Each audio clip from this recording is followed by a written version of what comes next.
Nimefanya ziara kwenye stendi hii kwa niaba ya Mheshimiwa Waziri wa TAMISEMI Profesa Shemdoe. Mradi huu na kwa ukubwa wake na thamani ya fedha iliyowekwa mahala hapa, ni matamanio ya Mheshimiwa Rais kuona kwamba unatumika kama ulivyokuwa umepaswa kutumika. Uwekezaji huu uliowekwa mahala hapa ni matarajio ya Mheshimiwa Rais kwamba huduma iliyokuwa imekusudiwa Watanzania kuipata kutoka kwenye kituo hiki cha mabasi waipate kadri inavyostahiki. Pamoja na mazingira yote ambayo nimeyaona, kwa niaba ya Waziri wa TAMISEMI Profesa Riziki Shemdoe, nimwelekeze Katibu Mkuu TAMISEMI atengeneze timu ya wataalamu na kwa kushirikisha ofisi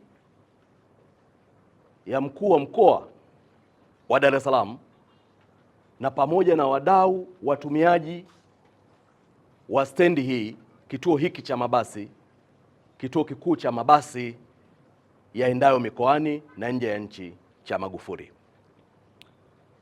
Timu hiyo itusaidie kufanya tathmini ya mradi huu, malengo yake ya awali, ufanisi wake, miundombinu iliyopo, huduma zinazotolewa, mapato yanayopotea na yanayopatikana ya mradi huu kwa kipindi chote ambacho umekabidhiwa kutoka jiji kuja kwenye halmashauri ya Ubungo.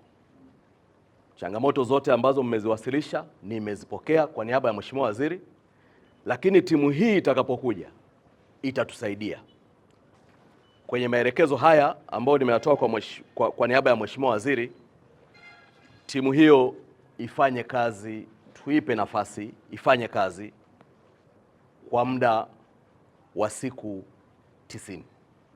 Tuje na suluhisho pana la namna gani tuenende kutokea hapa tulipo kwenda mbele, ikiwa ni pamoja na kuangalia matumizi sahihi yote yaliyolalamikiwa hapa.